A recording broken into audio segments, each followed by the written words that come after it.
What's up is down, what's left is right. Chasing stars and holding you. Well, hello again, everybody, and welcome to the Ed Kilgore Show. The Bills coming off a win, a much-needed win over the Tampa Bay Bucs. I know it wasn't the blowout a lot of people hoped. The Bills, after all, were 9, almost 10-point favorites in some books coming into this game, but the way the Bills have been playing over the last 3, particularly that loss at New England, and especially the way that Josh Allen had played in that game, this game was by no means a chip shot, a gimme. It was a much-needed win, and the Bills went out and did what they had to do. First of all, I'd like to mention my sponsors here, Atwell Eye Care. I had cataract surgery done just a few months ago there, and it's unbelievable. I mean, I see now as well as I did when I was a teenager. My vision in both eyes is 20/20. I need glasses to read, but who cares? I can see. It's unbelievably effective, the job they do there. Also, I'd like to thank Blue Tusk Tech in Orchard Park. They'll fix all your computer needs, whether you have a used computer that needs sprucing up or want to buy a new one. They can take care of you. And Global Vending Group of Buffalo, they have book vending machines they are distributing around the world to help child literacy, so they're doing a great job, and they're right here in Buffalo. Well, first of all, let's talk about Josh Allen, because he was the focal point of a lot of speculation. Is his shoulder bothering him? Does he have the wrong mental frame of mind? And I wish people would stop doing this, trying to analyze Josh's mood and what's going on in his head by his demeanor on the bench, on the sidelines. He's either not looking at his tablet enough, or he's looking at it too much, or he's not up yelling in people's faces. That's not who Josh is. But he's a leader. He's highly respected by his teammates, and he will lay it all on the line and does that. I think, if anything, I think many not most, but many Bills fans greatly underappreciate what they have there. Yeah, you can talk about Mahomes if you want. Great, he's won 2 Super Bowls. Give him credit. Josh is still a great quarterback, and their numbers, incidentally, are extremely close to identical right now at this stage of the season as we approach the halfway point. But for Allen and offensive coordinator Ken Dorsey, you really have to give them a lot of kudos for the way they approached this game against Tampa. They knew that the Bucs, after seeing especially what the Patriots had done blitz-wise, they knew that would be coming. And of course, remember, they didn't have,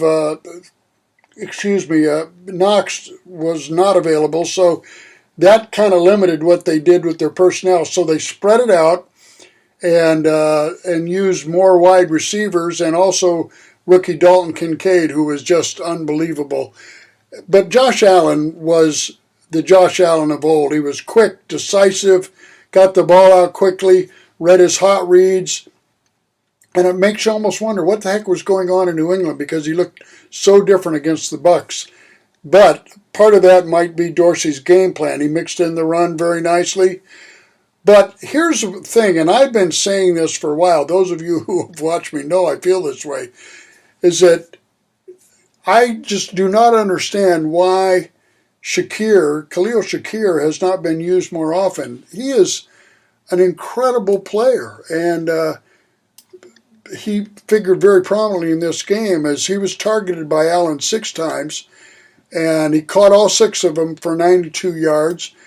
Gabe Davis was again a focal point of the offense. He had 9 catches, 87 yards, and a touchdown. And boy, that came at a good time, because a lot of people speculating about his role as number 2, and will he be in line for a new contract? Will they release him, trade him, whatever will they do? But Gabe Davis was really came up large.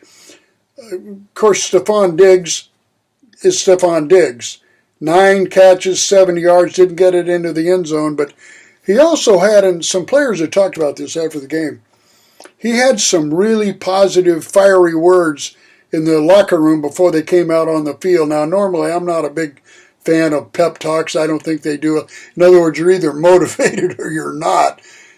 But sometimes it works, and the Bills admitted that it did have a very positive effect. They came out in this game with a lot more energy to start the game, and it showed as they started off very well, particularly Allen, who was on fire. And then Allen did something else that was kind of an eye raiser. Was on the either second or third play from scrimmage, he just tucked it and ran. He faked a step, went the other way, picked up a nice gain for a first down, and kind of signaled that, you know what, I'm the old Josh Allen. I'm not going to be hurdling people or doing crazy things like that.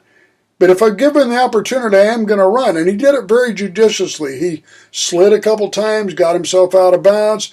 He was only sacked twice, and he only got hit 3 times, as the Bills' offensive line did an incredible job. Now, the stats don't tell the entire story of Allen, but they're pretty close.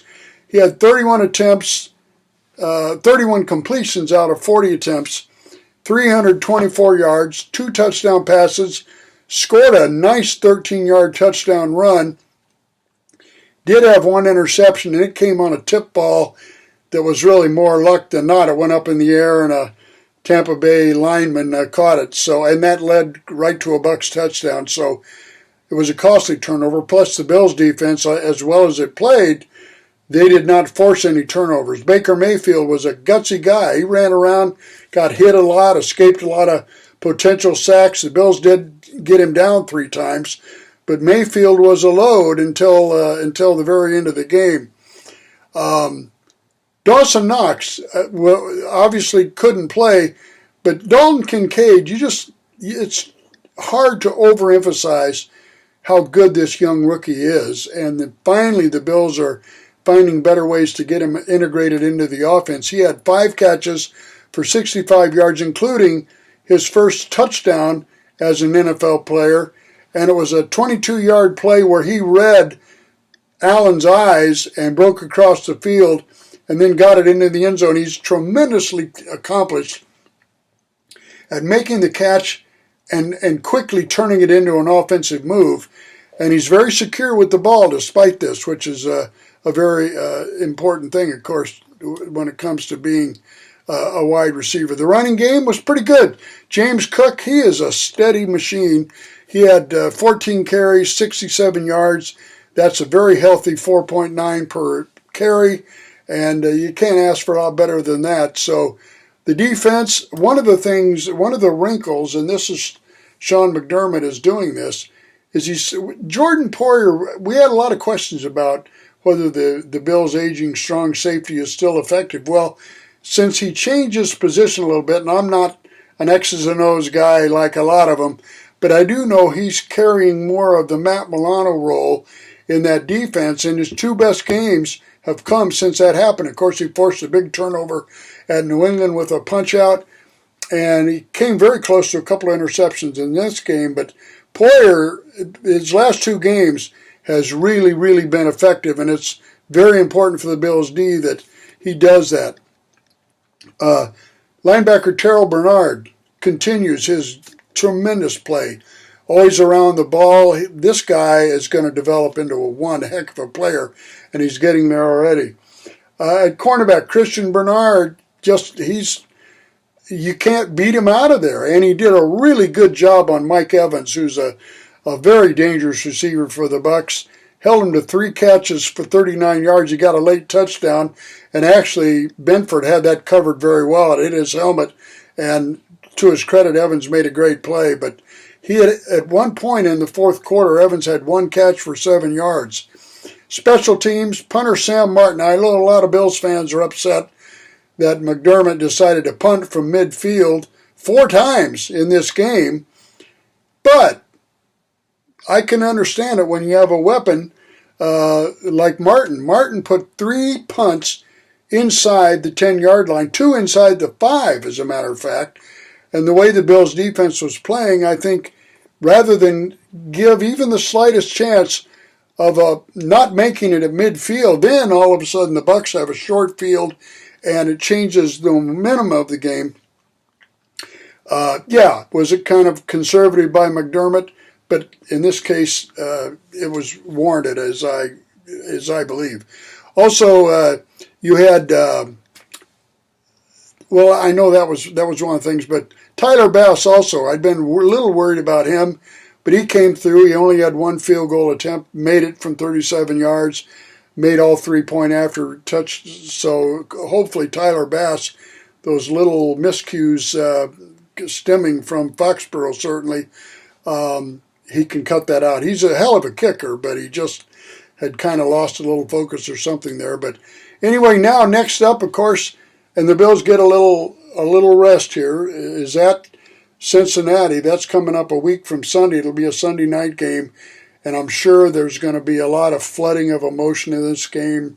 Nobody will ever forget that they thought they had actually watched Damar Hamlin die on the field, and we all know the story.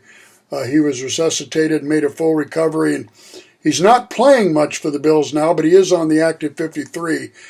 And my expectation is that the Bengals fans will give him a warm welcome when he takes the field next Sunday night. I'd be surprised if that didn't happen. But again, I want to thank my sponsors, Atwell Eye Care, which just did a tremendous job for me with my cataract surgery, Blue Tusk Tech, all your computer needs for you in Orchard Park, great people, and Global Vending Group, which has book vending machines now going all over the world to help child literacy. So thanks for tuning in, and we'll see you shortly.